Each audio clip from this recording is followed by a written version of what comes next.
Hey everyone, welcome back to our channel. Today, we're diving into a hot topic that's creating a storm across Canada: the Liberal government's recent expansion of the gun ban and their audacious plan to send prohibited firearms to Ukraine. This is a discussion you won't want to miss, so stay tuned. In a bold move, the Liberal government has drastically expanded its gun control measures, adding hundreds of firearm models to the banned list. This sweeping legislation is purportedly designed to tackle the issue of gun violence. But is it really about safety, or is it a blatant attack on our rights as gun owners? Public Safety Minister Dominic LeBlanc has declared these firearms can no longer be legally used, sold, or imported in Canada. Today, the government is adding a further 324 unique makes and models of assault-style firearms to the list of prohibited firearms in Canada. This prohibition takes effect immediately. This means these firearms can no longer be legally used, sold, or imported in Canada, and can only be transferred or transported under extremely limited circumstances. But what about the rights of law-abiding citizens who have been responsible gun owners for years?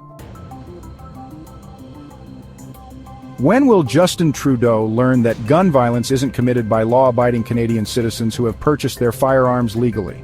Will somebody explain to him that gun violence is committed by criminals with stolen firearms acquired from the United States? It is crucial to recognize that these individuals often operate outside the law, disregarding regulations that responsible gun owners follow. Furthermore, the complexities of gun violence issues extend beyond merely addressing ownership.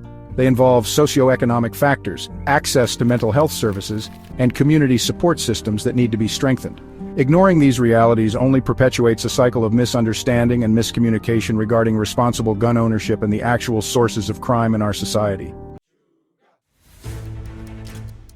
Critics are furious, and for good reason. This ban includes over 300 makes and models that the government has labeled as assault-style firearms. What's more, during a press conference, Defense Minister Bill Blair revealed that some of these banned weapons are headed to Ukraine as part of Canada's military aid. Can you believe it? The irony is palpable. The government is targeting its own citizens while arming a foreign nation with firearms it deems too dangerous for its citizens to own. This controversial decision has ignited a firestorm of debate. Gun control advocates are leaping at the chance to claim victory, celebrating what they see as a necessary step toward preventing mass shootings and protecting communities, but at what cost? On the flip side, critics, including conservative MPs and everyday gun owners, are denouncing this ban as a thinly veiled assault on personal freedoms. They argue that this legislation disproportionately affects vetted hunters, sport shooters, and indigenous peoples who have relied on firearms for generations. But the scandal doesn't end there. The plan to send these prohibited firearms to Ukraine is raising serious questions. Many of these guns are outdated and practically useless in modern warfare. Just imagine the absurdity of sending second-rate equipment into a conflict zone while restricting reliable firearms from innocent Canadians. Just watch this video of Putin's reaction when he hears about Justin Trudeau's harebrained scheme to send those outdated GSG 16.22 rifles to fight his well-armed forces. It's almost laughable. Поэтому, конечно, нам ни в коем случае нельзя останавливаться и по свинине. Нам нужно наращивать объемы. И, понятно, и на Дальнем Востоке, вы знаете, комплексы строятся серьезные. Какая разница? Defense Minister Bill Blair boldly claims that every bit of assistance Canada can offer to Ukraine is a step towards their victory. But is this really a sound strategy, or is it merely a smokescreen to deflect from the backlash at home? It raises the question, why are we prioritizing international military aid over the rights and protections of our own citizens? So what does this mean for Canadians? The government has introduced an amnesty period until October 30th of next year, allowing current owners time to comply with the ban. But let's be real, how many people are actually going to turn in their firearms? The government is also planning a buyback program to compensate gun owners for their prohibited firearms. Yet, skepticism looms over the effectiveness of this program, with many people doubting that it will be executed fairly or efficiently.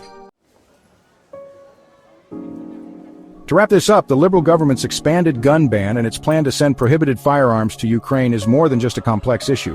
It's a battleground between personal rights and governmental overreach. It's a clear reflection of the escalating conflict between the push for stringent gun control and the rights of Canadian citizens who want to protect themselves and their traditions.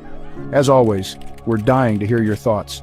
What do you think about this bold gun ban and the plan to send prohibited firearms abroad?